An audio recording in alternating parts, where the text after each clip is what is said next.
everybody, and welcome back to Lindsey's Little Library. So it is Thursday, which means it's Booklist Thursday. This is something I do with Sarah over at Sarah's Nightstand. We come to you every Thursday with some sort of book, recommendations, discussion, topic, whatever. I'm trying to change up my intro, if you couldn't tell.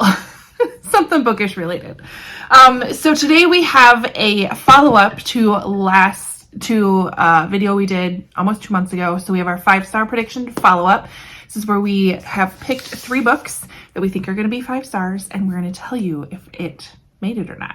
So this month we teamed up with Amber from Books and Beaches, and we decided to choose our kind of buzzword. We're picking one word every time we do 5-star predictions to kind of give us some idea of, you know, what to pick from or to help us narrow our choices. So this time we went with series.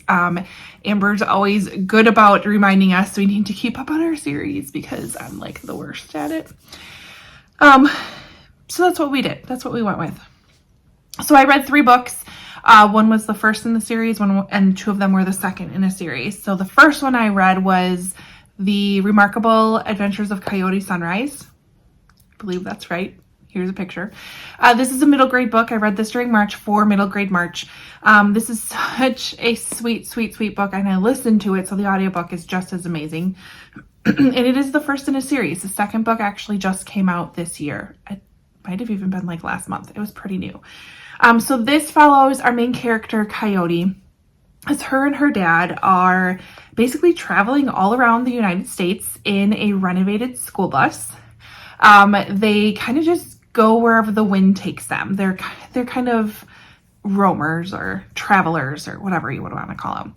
And we find out pretty quick the reason why. So Coyote's mom and her 2 sisters passed away, I believe in a car accident, a few years ago. And kind of ever since then, her dad and her have just kind of been running from their grief and facing the realities of what it is. And that's just been how they have been grieving that loss.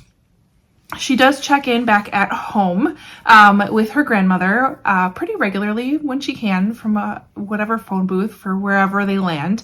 And she finds out that the park that her sisters and her mom love to go to is getting kind of torn apart, and they're building apartments or houses or something there. And she buried a time capsule with her sisters and her mom in this park, and it's very, very important to her. So now she has to come up with a plan of how to get her dad to take her back home without him really knowing where exactly they're going or why. And she's very clever. Oh, I love Coyote as character. So brave, so sweet. And I just want to give her like the biggest hug ever. And along this way, they pick up various other travelers that are trying to get different places that they meet along the way. But it's a really, really sweet book. I flew through that one. I really loved it. Definitely got 5 stars for me.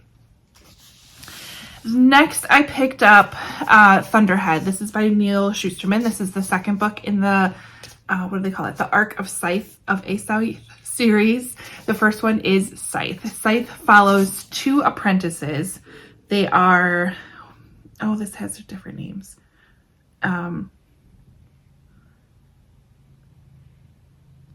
Is it Rowan and Citra, I believe? Anyways, the first one follows 2 main characters. I think Rowan and Citra. They become apprentices to the same scythe. And this takes place in the future when all kind of diseases and injuries and like science has really advanced to the point that humans just don't naturally die. So in order to continue to protect the planet we live on and not get completely overpopulated, there is this society of scythes, and a scythe is the only person that can truly take someone's life.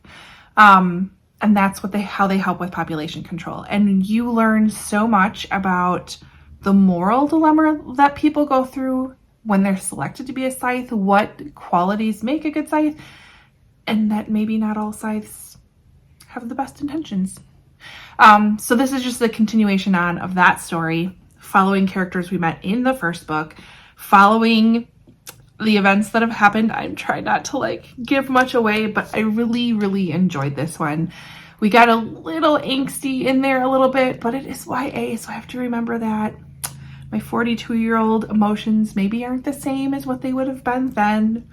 But this one, we're going to say 4.5. Almost 5, but we're going to say 4.5. I did really, really enjoy it.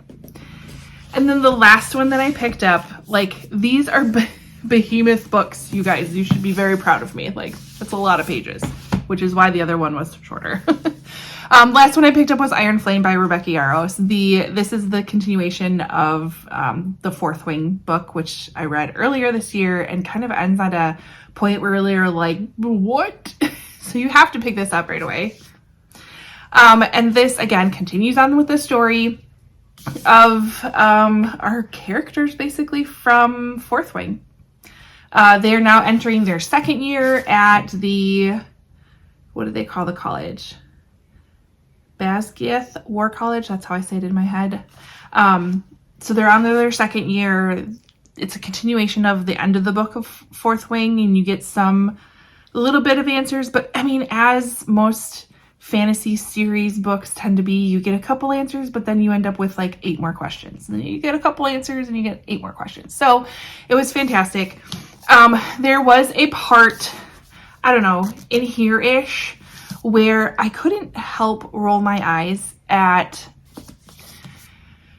the over-the-top miscommunication and do I trust you, do I not trust you? I want you to trust me, but I can't tell you everything and I have to be secret. And just this young love.